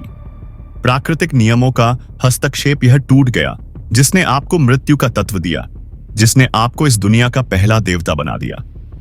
क्या मैं सही हूं? छोटी लड़की ने अपना सिर उठाते हुए पूछा, क्योंकि वह आरव को उत्सुकता से उसके ज्ञान और सही उत्तर के लिए उसकी प्रशंसा कर रही थी। यह सही है, मैंने मृत्यु पर नियंत्रण प्राप्त कर लिया है, आरव ने सिर हिलाते हुए कहा। हालांकि यह मुझे भगवान नहीं बनाता है, जिया अभी भी नहीं समझी, बल्कि अब वह और भी अधिक भ्रमित दिख रही थी। आरव ने आगे स्पष्ट किया, मैं इसे सरल बना दूंगा ताकि आप समझ सकें। कल्पना करें कि एक तत्व एक दुनिया की तरह है। उसने अपनी आध्यात्मिक ऊर्जा का उपयोग करके अपना सिर उठाया। उसने अपने हाथ के ऊपर तैरते हुए एक छोटे से विश्व का भ्रम पैदा किया। कल्पना करें कि यह विश्व मृत्यु का पूर्ण अराजक तत्व है, जो देवताओं के जीवन सहित ब्रह्मांड के सभी प्राणियों के जीवन और मृत्यु को नियंत्रित और बनाए रखता है। छोटी लड़की ने सिर हिलाया। उसने वैसा ही किया जैसा आरव ने कहा था। उसने जो दुनिया बनाई थी उसका एक छोटा सा हिस्सा चमकने लगा। अब यह छोटा चमकता हुआ हिस्सा, कल्पना कीजिए कि यह जगह इस दुनिया का एक छोटा सा राज्य है। छोटी लड़की ने कुछ नहीं कहा। उसे डर था कि वह आरव को उसके स्पष्टीकरण के बारे में बताना भूल सकती है। वह यह अवसर नहीं खोना चाहती थी, क्योंकि उसका मानना था कि आज वह इस ब्रह्मांड के उन रहस्यों के बारे में पता लगाने जा रही है जिनके बारे में बहुत कम लोग जानते हैं। यह छोटा सा राज्य। जब देवताओं का युग शुरू हुआ तो हमने अपनी क्षमताएं प्राप्त की। हमने जो हासिल किया वह इस छोटे से राज्य पर नियंत्रण था, आरव ने कहा। हालांकि इसका मतलब यह नहीं है कि हम इस दुनिया के शासक बन गए। इसीलिए भले ही हमें इस दुनिया का देवता कहा जाता है, लेकिन हमारे तत्वों के बारे में अभी भी कुछ चीजें हैं जो हमारे नियंत्रण से परे हैं। हम सभी अभी भी अपने तत्वों के नियमों से बंधे हैं, उन नियमों को तोड़ने में असमर्थ हैं। अपनी बात खत्म करने के बाद आरव ने अपनी मुट्ठी भींच ली, जिससे दुनिया का भ्रम गायब हो गया। फिर भी वह नहीं रुका। आरव ने चलना बंद कर दिया। आरव का शरीर कला के किसी काम जैसा था। वह मजबूत था और उसकी मांसपेशियां बहुत मजबूत थीं। फिर भी वह रुका नहीं। लोगों का ध्यान सबसे ज्यादा उसके शरीर पर बने अजीबोगरीब काले निशानों पर गया। उन निशानों पर बनी काली रेखाएं जीवंत और ऊर्जा से भरपूर लग रही थीं। एक ऊर्जा जो इस दुनिया की समझ से परे थी। जिया ने उन निशानों को पहले ही देख लिया था, जब आरव के कपड़े नष्ट हो गए थे। हालांकि वह अभी भी नहीं जानती थी कि वे रेखाएं क्या थीं। वे देवताओं के तत्वों के निशानों के समान थे। ये निशान क्या हैं? उसने बिना समझे पूछा। अजीब काले पैटर्न आरव की पीठ पर देखे जा सकते थे। हालांकि किसी कारण से वह उनके साथ और भी बेहतर लग रहा था, जैसे कि उन काले पैटर्न के बारे में वास्तव में कुछ खास था। आरव ने उत्तर दिया, ये वो चीजें हैं जो हमारे तत्व के मूल पर हमारे नियंत्रण को परिभाषित करती हैं। क्या इसका मतलब यह है कि आप अभी भी एक देवता नहीं हैं? जिया ने आश्चर्य से पूछा। उसने इसके बारे में पहले कभी नहीं सुना था। उसे यह भी आश्चर्य हुआ कि क्या यह वही था जो अन्य देवता इस स्थान को छोड़ने पर कहते थे। भगवान वह नाम है जो आप सभी ने उसे दिया है। वह एक देवता बनने के लिए उम्मीदवार की तरह है। धीरज ने आरव की ओर मुड़ने से पहले कहा, क्या आपको वास्तव में इसके बारे में दूसरों को बताना है? इससे कोई फर्क नहीं पड़ता। एक बार फिर उसके कंधों पर लिपटा हुआ आरव ने छोटी लड़की को मूल बातें बताईं। हालांकि उसने अभी भी उसे नहीं बताया। एक चीज जो उसने उसे नहीं बताई थी वह यह थी कि जितने अधिक ये आत्मा के पैटर्न उसके शरीर के चारों ओर फैलते हैं, उतना ही अधिक दर्द उसे महसूस होता है। ऐसा लगता था कि उसका शरीर लगातार किसी ऐसी चीज में परिवर्तित हो रहा था जो वह नहीं थी। एलोरा और अन्य शुरुआत में आगे थे। हालांकि अब तक आरव शहर के भीतरी हिस्से में प्रवेश कर चुका था, जबकि एलोरा बस शहर के प्रवेश द्वार पर पहुंच रही थी। अजीब है कि रास्ते में टूटी हुई मूर्तियां क्यों हैं? एलोरा को आश्चर्य हुआ। उन्हें अभी तक किसी भी जाल का सामना नहीं करना पड़ा था, हालांकि उन्हें रास्ते में करना पड़ा था। युद्ध के कुछ संकेत थे, जैसे कि कोई था जिसने पहले से ही उनके रास्ते में आने वाले सभी जाल का ध्यान रखा था। यहां तक कि कंपास ने कोई भी गति करना बंद कर दिया था, जैसे कि अब कोई खतरा नहीं बचा था। क्या हम वास्तव में आंतरिक भागों में प्रवेश करने के लिए मुख्य सड़क ले सकते हैं? वहां बहुत आराम से समय बिताना था। शहर का बाहरी हिस्सा खतरनाक था, लेकिन वह आंतरिक क्षेत्र की तुलना में कुछ भी नहीं था जो खतरों से भरा था। जैसे कि इस शहर का पूरा अस्तित्व लोगों को आगे बढ़ने से रोकना था। जिया आरव के साथ शहर के अंदर जितनी गहराई में गई उतना ही उसे एहसास हुआ कि आगे कुछ वैसे कोई है। जिया अचानक रुक गई और अपनी उपस्थिति का एहसास कराया कि वे उनसे ज्यादा दूर नहीं थे। आरव अभी भी शांत था, जैसे कि वह पहले से ही इस बारे में जानता था। जैसे ही जिया ने प्रतिक्रिया दी, उनके आसपास का माहौल बदलने लगा। उनके आसपास की इमारतें गायब हो गईं और एक अजीब सी सफेद धुंध फैल गई। कोहरे ने न केवल लोगों के लिए देखना मुश्किल कर दिया, पर इसका एक और जादुई असर भी था। कोहरे ने लोगों की दिशा ज्ञान को इस तरह प्रभावित किया मानो वह स्थान और समय को नियंत्रित कर सकता हो। कोहरे में कोई जितना आगे बढ़ता उतना ही वह पीछे दिखाई देता।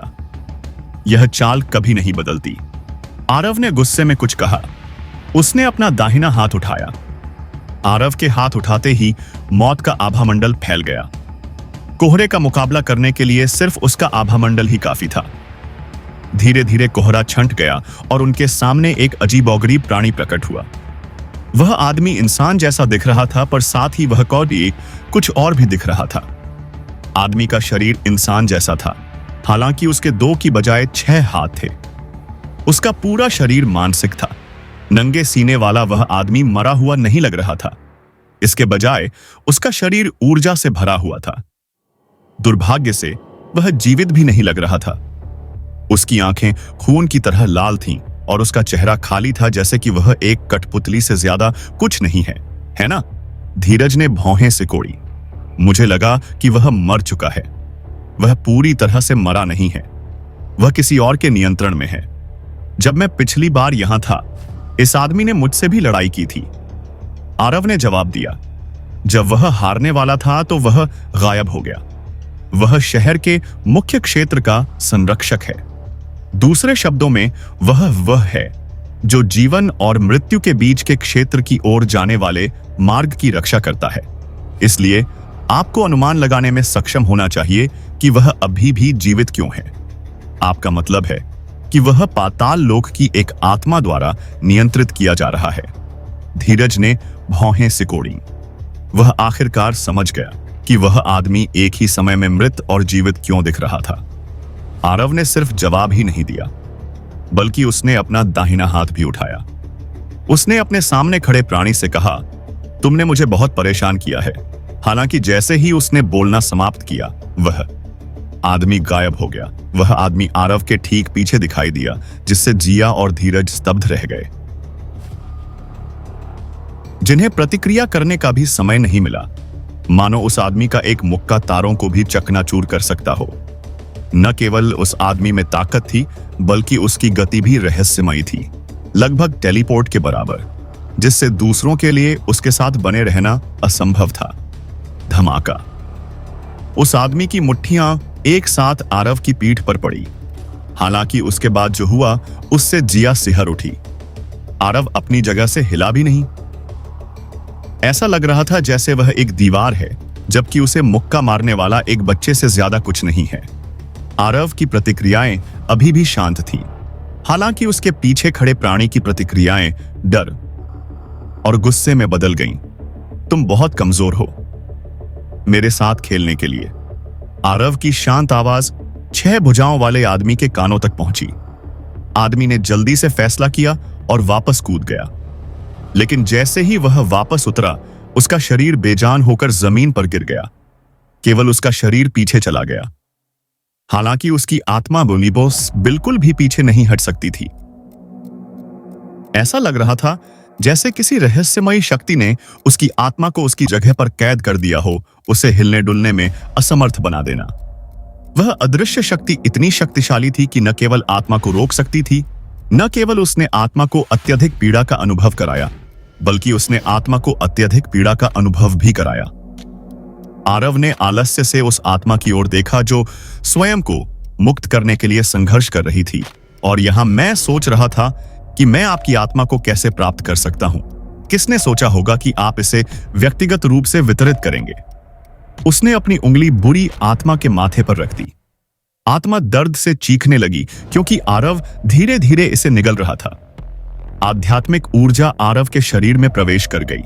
जिसने न केवल उसे अधिक शक्तिशाली बना दिया, बल्कि उसने कुछ ही समय में आत्मा की कुछ यादें भी प्राप्त कर ली। पूरी आत्मा गायब हो गई। जहां तक उस व्यक्ति के शरीर का सवाल है, यह धीरे धीरे निस्तेज हो गया और सड़क के बीच में खून के एक तालाब में बदल गया। जिया अभी भी स्तब्ध खड़ी थी। यह पहली बार था जब उसने वास्तव में आरव के कौशल को देखा था, जब आत्माओं से निपटने की बात आई थी। उसने यह भी सोचा कि क्या आरव इस तरह से सभी को मार सकता है। आखिरकार किसी को मारने का यह एक क्रूर तरीका था। वह इससे भी बेहतर तरीकों का उपयोग कर सकता था। वह समझ गई कि आरव अपने युग में इतना डरावना क्यों था, सिर्फ इसलिए कि उसने उसके साथ इतनी दयालुता से व्यवहार किया था और उसके सवालों के जवाब दिए थे। वह भूल गई थी कि एक पल कि यह डेथ स्टार था। मुझे ऐसा क्यों लगता है कि तुम वापस आने के बाद से और भी मजबूत हो गई हो। धीरज ने उसकी पीठ पर खून के पूल पर एक सूक्ष्म नजर डालते हुए पूछा। मुझे याद नहीं है कि तुमने कभी ऐसा कदम उठाया हो। मेरी शक्ति मेरी आत्मा में बसती है। आरव ने अपना दाहिना हाथ खून के पूल की ओर बढ़ाया। खून के पूल के ऊपर एक छोटा सा पोर्टल दिखाई दिया, जिसने पूल से सारा खून चूसना शुरू कर दिया, जैसे कि वह एक ब्लैक होल था। दो जीवन के मिलन ने मेरी आत्मा को पहले से कहीं ज्यादा मजबूत बना दिया है, उसने समझाया। हालांकि केवल वह जानता था कि वह सच कह रहा था या नहीं। धीरज जानता था कि भले ही आरव पहले से अधिक मजबूत न हो, वह जिया जैसे बाहरी व्यक्ति के सामने इसे स्वीकार नहीं करने वाला था, जो कुछ भी पहले हुआ था। उसके बाद आरव इस बात को लेकर बहुत सतर्क हो गया था कि जिया को क्या जानकारी देनी है। हालांकि ऐसा लग रहा था कि वह जिया की हर बात का जवाब दे रहा था, लेकिन केवल धीरज को केवल वह जानती थी कि आरव उसे केवल वही जानकारी दे रहा। आरव का लबादा हवा में लहराने लगा जैसे ही उसने धीरज की ओर अपनी पीठ की ओर चलना जारी रखा। आधे घंटे बाद एलोरा भी उस स्थान पर पहुंच गई। पानी के चर्च के लोगों के छोटे समूह को अभी भी किसी भी खतरे का सामना नहीं करना पड़ा। उन्हें यह भी एहसास नहीं हुआ कि ऐसा इसलिए था क्योंकि वे अप्रत्यक्ष रूप से आरव का अनुसरण कर रहे थे, जो उनसे बहुत आगे था। रास्ते में उन्हें केवल युद्ध के निशान और नष्ट संरचनाएं दिखाई दीं। यह ताजा लग रहा था, जैसे कि यहां खून गिराया गया था, लेकिन बहुत पहले एलोरा ने सड़क पर उस स्थान को छुआ था जहां खून का पूल हुआ करता था। यहां तक कि अधिकांश खून साफ हो गया था, लेकिन पानी के पवित्र देवता के रूप में वह अभी भी आसानी से खून महसूस कर सकती थी। उसने यह भी महसूस किया कि खून किसी कमजोर व्यक्ति का नहीं था। अगर कुछ था तो वह किसी ऐसे व्यक्ति का खून था जो उसके जितना ही मजबूत था या उससे भी ज्यादा। क्या यह संभव है कि हमारे अलावा यहां और भी लोग हैं? माया ने पूछा। अतीत में लड़ाइयों की आवाजें और रास्ते में नष्ट किए गए सभी जाल, यह कुछ और नहीं हो सकता। हम यहां अकेले नहीं हैं। एलोरा ने थोड़ा सिर हिलाया, यह सोचते हुए कि यहां और कौन हो सकता है जो इन जालों के बारे में चिंतित नहीं है और आसानी से घातक शहर से गुजर सकता है। क्या यह कोई अन्य पवित्र देवता हो सकता है? क्या हमें उन तक पहुंचने का प्रयास करना चाहिए? एक मुख्य पुजारी ने पूछा। अगर हम उनके साथ काम कर सकते हैं तो हम अधिक जानकारी प्राप्त कर पाएंगे। क्या होगा अगर वे दोस्त नहीं हैं? एक और मुख्य पुजारी ने पूछा। अगर वे हमें मारने की कोशिश करते हैं तो क्या हम वास्तव में बच पाएंगे? मुझे लगता है कि हमें कंपास का पालन करना चाहिए और धीरे धीरे चलना चाहिए। गुरु, मुझे भी ऐसा लगता है। माया ने सिर हिलाया। क्योंकि संभव है, और जब वे मर जाते हैं तो हम कंपास की मदद से खतरों से बचते हुए आगे बढ़ सकते हैं। दूसरी मुख्य पुजारिन ने अपने होंठ चाटते हुए सहमति जताई, क्योंकि वे पीछे सुरक्षित थे। उन्हें किसी चीज की चिंता करने की जरूरत नहीं थी। उन्हें तो बस किसी और की मेहनत का फल भोगना था। उसने कहा, उन्हें हमारे इस्तेमाल के लिए उपकरण बनने दें। उनके लिए धन्यवाद। हम वही होंगे जो वास्तव में शहर के मुख्य क्षेत्र में प्रवेश करेंगे और उन रहस्यों का पता लगाएंगे जो कोई और नहीं कर सकता। एलोरा केवल अपना माथा रगड़ सकती थी। वह इतनी हृदयहीन नहीं थी कि दूसरों को मरते हुए देखे। अगर वह उन्हें बचा सकती थी, हालांकि वह यह भी जानती थी कि दूसरे सही थे। यह उनके लिए फायदा उठाने का एक अच्छा मौका था। इसके अलावा इस बात की कोई गारंटी नहीं थी कि अगर वे उन तक पहुंच गए तो दूसरा पक्ष उन्हें पहले नहीं मार देगा।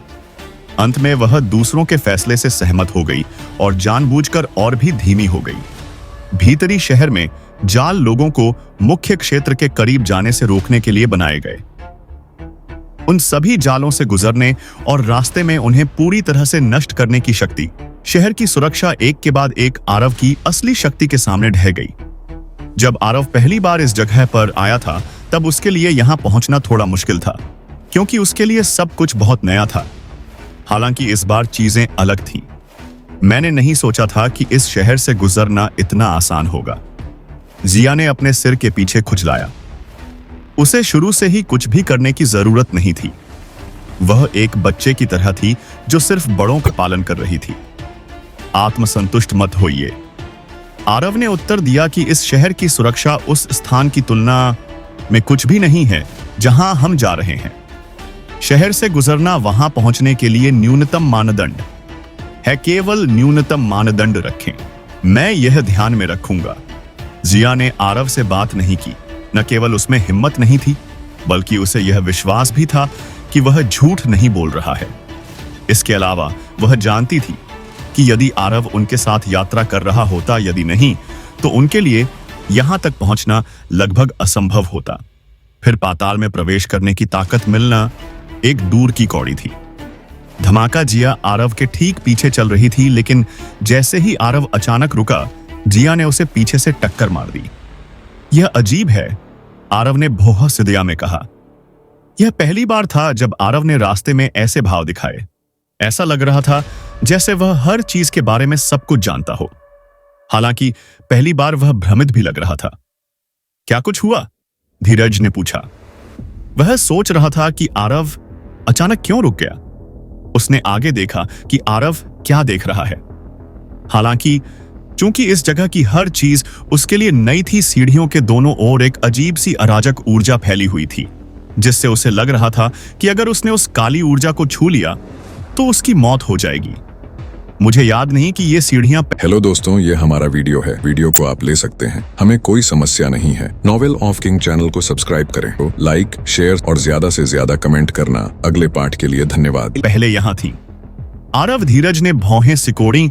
उसने अपने जादू का उपयोग करके काली धुंध को दूर करने की कोशिश की, यह देखने के लिए कि क्या वह सीढ़ियों पर चढ़े बिना आगे बढ़ सकता है। हालांकि वह भी सफल नहीं हुआ। काली धुंध में भी उसके समान ही मृत्यु का तत्व था, जिसने उसके जादू को बेअसर कर दिया और उसके लिए कुछ भी करना असंभव हो गया। यह अराजक ऊर्जा, मुझे याद है मैंने इसे केवल पाताल लोक में देखा था। यह बाहर क्यों होगा? धीरज ने भौहें सिकोड़ी। उसने अपना हाथ बढ़ाया और काली अराजक धुंध को छुआ। हालांकि उसने जल्द ही अपना हाथ वापस खींच लिया। उसे एक भयानक दर्द महसूस हुआ, जैसे कि उसका हाथ उस धुंध से नष्ट हो रहा था।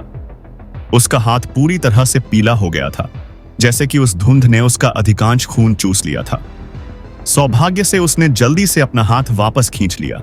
धीरज ने भी देखा कि धुंध ने आरव को कितना नुकसान पहुंचाया। यह स्पष्ट रूप से उन सभी चीजों से अधिक खतरनाक था जिनका उन्होंने पहले सामना किया था। ऐसा लगता है कि अगर हम आगे जाना चाहते हैं तो हम केवल सीढ़ियों से ही जा सकते। उनके बीच से गुजरना लगभग असंभव था। आरव ने कुछ देर सोचा, फिर सिर हिला दिया। हालांकि पिछली बार जब वह यहां आया था तो उसने ये सीढ़ियां नहीं देखी थी। उसने फिर भी संकोच नहीं किया। वह सीढ़ियां चढ़ गया। जैसे ही आरव ने पहली सीढ़ी पर कदम रखा, उसे लगा जैसे उसके आसपास की पूरी जगह बदल गई हो। उसने पीछे मुड़कर देखा, लेकिन वह अब धीरज और जिया को नहीं देख सकता था। धीरज ने आरव को सीढ़ियों पर चढ़ते और अपनी आंखों के सामने गायब होते देखा। वह भी ऊपर चढ़ गया। हालांकि उसे भी वही अनुभव हुआ। वह अब आरव या जिया को नहीं देख सकता था। वह सीढ़ियों पर अकेला व्यक्ति था। जिया अकेली ऐसी थी जो अभी तक आगे नहीं आई थी। हालांकि उसने भी अपना पहला कदम रखने में ज्यादा समय नहीं लगाया। इतनी दूर आने के बाद वह वापस नहीं जाना चाहती थी। आरव पहले से ही इन रहस्यमयी सीढ़ियों की पहली सीढ़ी पर था, जिसे उसने पहले कभी नहीं देखा था। अब वापस जाने का कोई रास्ता नहीं था। वह धीरज और जिया से मिल भी नहीं सकता था। वापस जाने का रास्ता बंद हो चुका था।